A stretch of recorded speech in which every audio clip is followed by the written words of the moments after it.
So now that I have gone through and I've selected all of the ones that I want to keep, and that took 51 minutes and 34 seconds. I narrowed it down from 1,553 images to 471.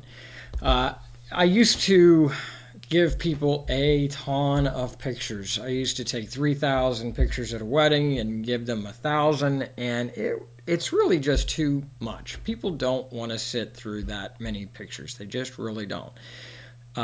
So I want to get it down to quality as opposed to quantity. And I know some of you may be thinking, oh, I've got to get them all these pictures. No, I'm telling you, you don't. People don't want that many. They're perfectly happy with a good number so long as it accurately represents the entire wedding. Now, we'll say this one is a little bit light and that we didn't have all of the reception activities. The weather was really cold and windy, so nobody wanted to go outside. And the bride and groom did not see each other before the ceremony. And those things, those factors will reduce the number of images total. So, that's just part of it. This is probably about 100 images less than a typical wedding, but it's not completely out of the ordinary by any stretch. So now that I've narrowed it down, and some of these I'm actually going to go even further down. So I did a 3-stop bracket on the interior shots of the church. I'm going to do a merge of those images for basically a high dynamic range image. And it's not going to be the crazy wacky looking high dynamic range. It's going to be where it looks natural, where I'm basically blending the highlights and the shadows and the midtones.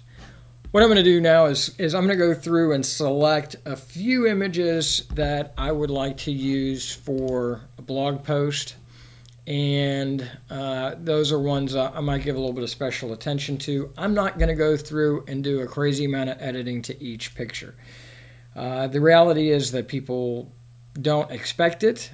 They don't, unless you tell them that you're going to do that. They don't do a lot of reprint ordering anymore, and it would result in hours and hours of work that isn't going to pay off in any way, shape, or form. People aren't going to necessarily appreciate it or care. It's not going to necessarily lead to any additional sales or referrals or anything. And it's just going to be hours and hours that you're going to spend doing it.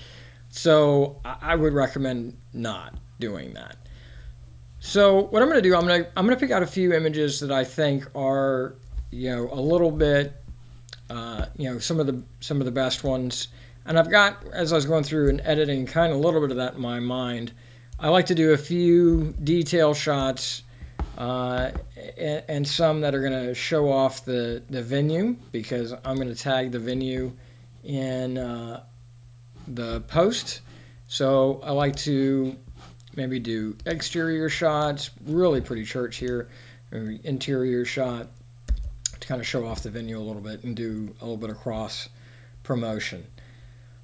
I'll generally, if there is a good one, I'll do a getting ready image. In this particular case, there are several that were from when they were praying over the bride beforehand that I liked quite a bit. So I'm probably going to do one of those. I like the lighting quite a bit in these, and I know that they're going to get a little bit of a wow factor. So I'm probably going to pick one or two of the bride herself. So probably something like that one. And what I'm doing is I'm going through and I'm labeling them red, the ones that I want to narrow down as possible blog posts.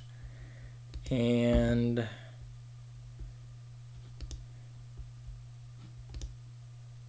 I will also do a detail, one that's going to be a detail of the bouquet. Always going to do one that is all of the bridesmaids, because I want to put that on Facebook and I want to tag the bridesmaids in it. I like that one quite a bit. And obviously I've got a little bit of editing to do to the images themselves. And I might select more than one to use, to kind of choose from, and then scale it back after the fact.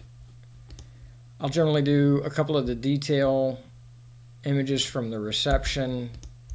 Again, help out any vendors, florists, cake bakers, that kind of thing. I'm going to tag them in it. So some pretty neat emotion and the bridal suite before getting ready to go. And I really liked,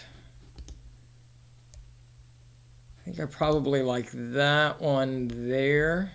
Kind of gives a good idea of what everybody's doing. So I'm going to pick one of those. I had musicians beforehand playing.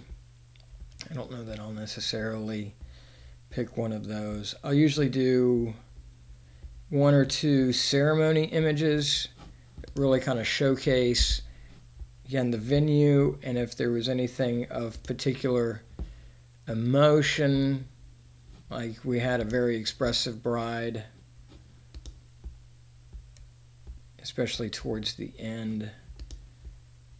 Some really fun stuff. They were just really into it, really in love, and I love that.